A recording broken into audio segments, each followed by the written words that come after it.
Hi hello welcome to Anu's kitchen. ఈరోజు blog వచ్చేసి popcorn ఎలా చేయాలో ప్రాసెస్ చూద్దామండి. పాప్కార్న్ సీడ్స్ డీమార్ట్ స్టోర్లో, నార్మల్ మీ ఇంటి దగ్గర ఉన్న స్టోర్లో కూడా దొరుకుతుంది. ఇలాంటి సీడ్స్ తీసుకొని పాప్కార్న్ చేయడానికి నేను ఇంత పెద్ద బాండి పెట్టుకున్నాను. ఆయిల్ వేసుకోవాలి. ఆయిల్ హీట్ ఎక్కాక ఇందులో సాల్ట్ అండి, సరిపడా సాల్ట్ వేసుకుందాం. 1 table spoon salt, 1/2 table spoon పసుపు.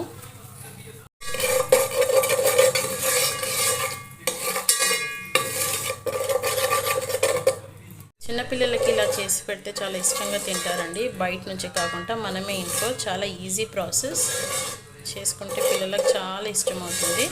ఇప్పుడు పసుపు సాల్ట్ వేసాం కదా, ఇది అయిపోయిందండి. నేను ఇది 1/2 కప్ తీసుకున్నానండి పాప్కార్న్ సీడ్స్. మీ ఇష్టం ఎంతైనా తీసుకోండి.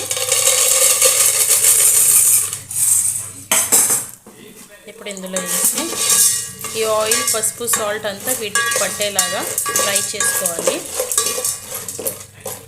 5 మినిట్స్ అండి ఇలా ఫ్రై చేసుకోవాలి. ఫ్రై చేసిన తర్వాత వెంటనే మూత పెట్టేసేయండి. 5 మినిట్స్ ఇలా చేసిన తర్వాత మూత పెట్టండి. ఆయిల్ వేసానండి. మీకు బటర్ ఇష్టం ఉంటే దీని రిప్లేస్మెంట్గా బటర్ యాడ్ చేయండి.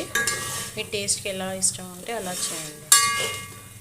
సరే కదా, ఇలా అవుతుంది. ఇందులో పైన అయిపోయినవి తీసేయాలండి. కింద ఇంకా సీడ్స్ ఉంటాయి. పైన తీసేసి ఒక బౌల్లో వేసేసుకోండి.